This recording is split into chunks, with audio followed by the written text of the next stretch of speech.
Hello, hi, and welcome to another episode right here on Wellness in the Workplace. My name is Balim Zinyana, and I am your host. Wellness in the Workplace is a podcast that aims to equip new and experienced professionals with the tools and insights to navigate challenging workplace dynamics.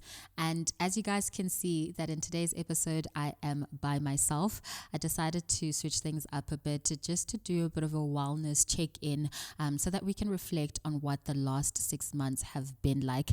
It is nearing the end of the first half of the year, and probably an opportune time for us to just take some time out to take stock and to do a bit of a wellness audit about how we're feeling, how we have been showing up for ourselves within the workplace and beyond. But before we get straight into that, right, I'd like for us to just look at some of the feedback that we have gotten either on this channel or on other social media platforms such as LinkedIn, where viewers and listeners of the podcast have left some feedback about some of the episodes that we've had over the last few weeks. So I'll start off with a comment that was left on LinkedIn by Nontutuzelo Nigiwe, and she said, "Thank you, Mbalim Zinyane, for this amazing podcast. It helped me put language to what happened to me when I had a manager who made me feel exactly like this. I was often belittled with comments on my appearance, which had nothing to do with my work, and always threatened with the potential of losing with my job, and was made to feel like if I did whatever they asked, then my job would be safe. Now that I have a healthy work environment, it's actually become so stark that we tend to live with difficult managers who are actually bullies." So this was a comment that was left in relation to the episode I did on workplace bullying. The second piece of feedback is from Lebu Mashaba, who left a comment right here on YouTube on the video around managing stress and avoiding burnout for sustainable success. She said, "This was a very informative and eye-opening episode. It's so crucial for us to take rest seriously. I think a constant takeaway from this channel and the people that come on here is that having a support structure is very imperative. Have people who you can share with when you're not okay, and people who recognize you when you are not okay. Take care of yourself." I love it. And the last piece of feedback is also a comment that was left on our YouTube channel, also under the same video on managing stress and avoiding burnout for long-term success. And Kathleen said, "I thoroughly enjoyed this episode. I learned that we need to be proactive when it comes to managing our stress because it is part of life. I need to have a plan in place for those days when I am stressed. I will be coming back to this episode again and again." Very informative. Thank you so much for the comments, for the feedback and the support. I really appreciate the community that we are building. Please continue to leave comments, to share, to even subscribe to this channel. Follow us also on our page on Instagram. It is at wellness in the workplace _.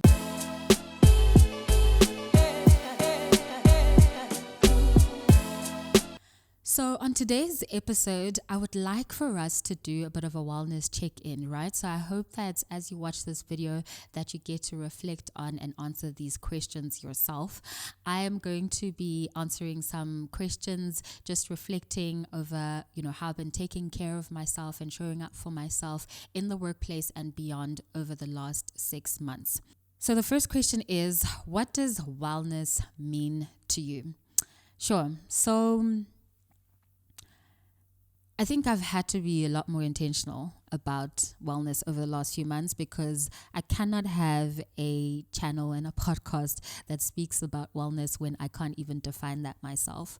So wellness for me really spans across different areas of my life. So whether it is mental wellness, emotional wellness, physical wellness, spiritual wellness, as well as social wellness. And based on a definition of wellness that I read recently from an Instagram post by @Black Girls in Tech, they described wellness as the following. So they said, wellness is an act of practicing healthy habits on a daily basis to attain better physical and mental health outcomes so that instead of surviving, we thrive. And they recognize wellness to have 4 dimensions, right? The first one is physical wellness. The second one is emotional wellness. The third one is spiritual wellness. And lastly, social wellness. And they go on to say that healthy lifestyle choices, mindfulness, nutrition, physical activity, and maintaining friendships are all part of the journey of wellness. And that is something that I've honestly been prioritizing over the last few months, making sure that I am just pouring into different aspects and different areas of my life in a very intentional and conscious way. So that definition really just summarizes to me what exactly wellness means. How are you prioritizing wellness in your daily life? Sure. So I'll start off by saying that each day looks different. Not every day is the same. And depending on how I'm feeling that day, I lean on different tools, different insights, practices, etc., to be able to just cultivate that wellness, right? But the one thing that has been consistent from day to day is really just also having daily check-ins with myself. So listening to how I'm feeling, listening to my body, asking myself, how are you doing? This is often a question that we tend to ask other people, but we never spend a second or two asking ourselves the same question. So I do have day-to-day check-ins with myself, especially in moments where I am feeling a bit overwhelmed, a bit anxious, and then I try to just uncover the source of why it is I'm feeling that way. And usually when I do uncover that source and the reason why I may be feeling anxious or overwhelmed, then I'm equipped to know exactly what tools I can lean on to be able to just correct that and to regulate myself out of that. So on a daily basis, I'll definitely say that it looks very different, but I lean on tools like journaling, things like prayer, listening to podcasts, taking walks. I've recently started taking a lot of walks as a way to de-stress and as a way to just log out of my work day. So especially if I am working from home, I find myself that at the end of the day, in order to just switch off and to wind down, I take a 30-minute walk, within my neighborhood, and as a means of just trying to calm things down, to reflect on my day, and to wind down for the rest of the evening. So that's what I've been doing on a daily basis, day-to-day basis, to try and just cultivate wellness within myself. So how I've been showing up for myself in the last 6 months is that I've had to trust myself a lot more, right?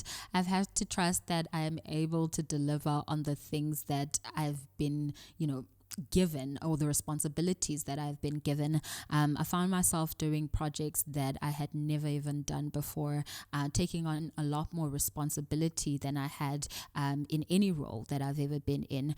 And a recurring theme really throughout the first 6 months of the year has been that I just need to look within myself and trust that I'm able to deliver on the things that I have committed to.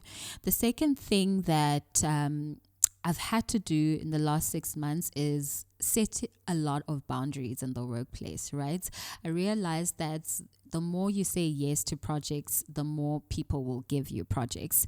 And you have to really be honest with yourself about what you can do, about your capability, your capacity at a given point in time, in order to preserve really your energy and your efforts. So saying yes to everything is really not sustainable. And the last 6 months have really taught me about being more assertive and being more stern when it comes to rejecting projects. And I want to say that rejecting a project or saying that, no, I can't do this right now, or I can't do this at all, is not a reflection on your capability. It is not a reflection on your competence. And that's something that I've had to learn, because I thought that by committing myself to so many projects and to so many things, I was showing and proving that I was capable and I was competent. And I had an epiphany recently that I actually don't need to do that. I don't need to prove my competence. So what am I letting go of in the next 6 months? I am letting go of Let me think about it. I would definitely say that I'm letting go of saying yes to everything, like I said, overcommitting myself, overextending myself, because all of that is not a reflection on my competence or incompetence. It's not a reflection on anything. So in the next 6 months, I'm definitely not going to be overextending myself in any way. I am not going to be overcommitting myself. I need to be honest about what it is that I can handle at any given point in time. And I don't have to look at every opportunity as an opportunity to prove that I am capable to do something, especially in the workplace. So, yeah, I'm letting go of the need to overcommit, to overextend, to the point of overworking myself. So, yeah. So, what I am letting in to cultivate more wellness in the next 6 months is rest. I'm letting in a lot more rest, a lot more relaxation. I think that I have been intellectualizing and theorizing the concept of rest instead of actually doing it. So for the remainder of the year, my intention is really just to rest a lot more, to be more present, to be more mindful, and to just listen to my body a bit more, because it has been communicating with me that I need to slow things down and I need to take some time and rest. So that's what I am going to be prioritizing over the next 6 months. The sixth question is, are your thoughts, actions, and intentions aligned with your goals? Yes, my thoughts, my actions, my intentions are definitely aligned with my goals, whether it is professional goals, whether it is personal goals. I am very conscious about what I think about, and when those self-limiting beliefs arise, I am able to pivot and correct very quickly. So my thoughts, my intentions, and my actions very much aligned to my goals, professionally or otherwise. And the last question is, what have you learned about yourself so far in the workplace and otherwise? Sure. So what I've learned about myself in the workplace and otherwise is that, this is going to sound crazy, but it's just a job. It really is just a job, and no one is going to die when you have to put something on hold because you have to take care of yourself. No one is going to die because something is supposedly urgent and needs to be done immediately. Your mental well-being, your emotional well-being comes first, and in absence of that, you will not be able to even do that job well. So just remember that it is just a job. It's not the totality of who you are. There is more to who you are. There is more that you're capable of doing over and above than what you do in your 9 to 5. So I've learned that about myself. I've also just learned that about life and the world of work over the last few months. But with that being said, it obviously doesn't mean that, you have to give your bare minimum and do the least, because you know that, it's just a job and you are in this transactional contract with your employer. No, you still have to show up. You still have to do your best, and just have honest conversations and intentions with yourself within that role. But a huge thing that I've definitely learned over the last few months is that it is just a job, and no one is going to die if you don't respond to your email immediately when they send it. So take it easy, take care of yourself, and prioritize your mental and emotional well-being at all times. So yeah. And that brings me to the end of this episode. Thank you so much for tuning in. I hope that you have managed to also just reflect on these questions that I've been answering, and that you take the time to answer them yourself. Thank you for tuning in once again. Please remember to comment, to share, to like, to subscribe. We are trying to grow this community. Follow at Wellness in the Workplace _ on Instagram. My name is Mbali Mzinyane. I'll see you on the next episode. Bye-bye.